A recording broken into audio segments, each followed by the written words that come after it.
Hello everyone, and welcome back to our channel. Did PRIME Messi almost die? Please like, subscribe, and share before we get right into this video. He's been the 21st century sports phenomenon, not just because the monsters he fights in the outside world, but for the three-headed demons he battles inside. Lionel Messi Cuzzatini. If you're thinking that last one sounds a little bit Italian, you're right. He's part Italian, the Argentine superstar who has recently completed football by winning the World Cup. Had it hard in his early life and career. He always stated that it took me 17 years to become a one-night success. He actually had many challenges to overcome growing up mentally and physically. We've all found Lionel Messi to be a shy person, and believe or not, it was in fact something that he was born with and showed its symptoms way too early in his life. Children aged 3 to 5 are usually known to be talkative and energetic. However, it's been written in one of the books about him that he was surprisingly shy to blow out his birthday candles when he turned 4. Let's put a pin on that for now and look into another puddle that was brought on his way. It has been noticed by the majority of the footballing society that Lionel Messi, well, was short, but there was a particular reason for the circumstance. GHD, growth hormone deficiency, is the name of the disease that Lionel Messi has been struggling with in his youth. I also think that you guys are already partly aware of the reason that caused the shortness of his height, but I wanted to bring upon you a more precise explanation for the disease and how it actually prevented Messi to be taller than his current actual height. Growth hormone deficiency is a medical condition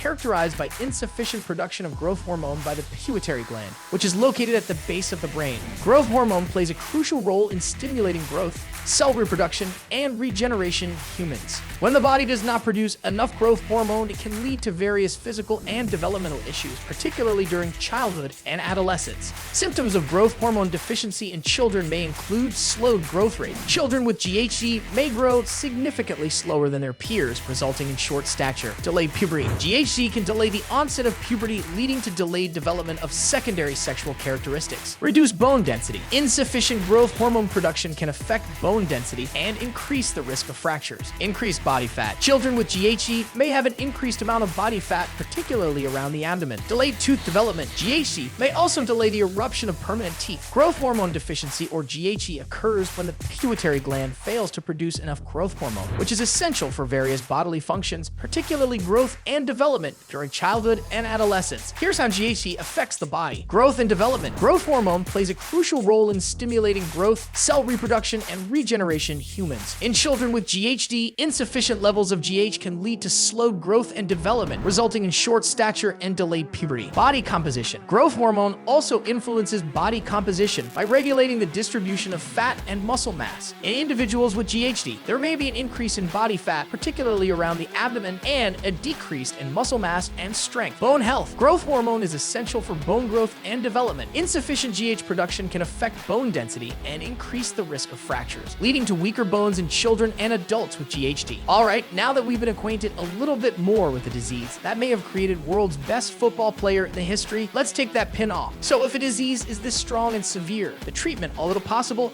and not dangerous, but it may be a little too costly for a poor family in Argentina. Here's why. The most common treatment for growth hormone deficiency is hormone replacement therapy, or HRT, which involves administering synthetic growth hormone to supplement the deficient levels in the body. Here's how GHD is typically treated. Hormone replacement therapy. The primary treatment for GHD involves daily injections of synthetic growth hormone, which is identical to the natural hormone produced by the pituitary gland. These injections are usually self-administered by the patient or a caregiver, typically in the evening before bedtime. Monitoring and adjustment. Treatment with growth hormone requires careful monitoring by a healthcare provider to assess the response to therapy and adjust the dosage as needed. Regular checkups, including measurements of growth, bone age, and blood tests to monitor hormone levels, are essential to ensure optimal treatment outcomes. Long-term management. Treatment with growth hormone is often long-term and may continue until the individual reaches their final adult height or throughout adulthood if GHD persists. Long-term management also involves monitoring for potential side effects of treatment, such as changes in blood sugar levels, fluid retention, or rare complications like intracranial hypertension. It's important for individuals with suspected GHD to undergo proper evaluation and diagnosis by a qualified healthcare professional before initiating treatment. A little boy from Rosario, Santa Fe, yeah, I went there, who is also shy, had a dream of being the world's best footballer when he met Pablo Aimer behind the magic box. But the bashfulness would have held him back, and this is where grandma enters. Cilia Oliveira cooks a tea. Did you see that? His grandmother via his mother played a critical role in Messi's success. When Lionel Messi had it hard to face people outside the family, Cilia set the stepping stones of his career. Adding poverty to a rare disease and shyness can take apart a child at young age, but having a strong, bold woman by his side definitely held the kid together. With her stubbornness, Celia earned Leo a trial at River Plate during a friendly game. Messi came on as a sub and stole everyone's attention. For a boy, that was shorter than the people his age. He danced around the opponent's defender like a ballerina and made the fans, and more importantly the coach, fall in love with him. But there was still one big problem for Leo to continue in his homeland capital, Buenos Aires, Argentina. The treatment would cost a fortune even for a big club like River Plate, let alone the family. For the early stages of treatment, Messi used to inject shots from time to battle the disease, but it merely slowed it down a bit, and seeing a big picture, continuing with that method wouldn't have healed the future heir to Diego Armando Maradona. But all that was about to change. Being Barcelona's scout, he was in the stands in one of Messi's pure footballing shows. He immediately arranged a meeting with George Messi, Leo's father. The scout expressed his interest intensely, but didn't know about the disease. But the beautiful part was that the fact that the talented attacker had a rare disease didn't hold Barcelona back from recruiting him. They told the family that they would pay for the treatment completely if they agreed to fly Messi to Barcelona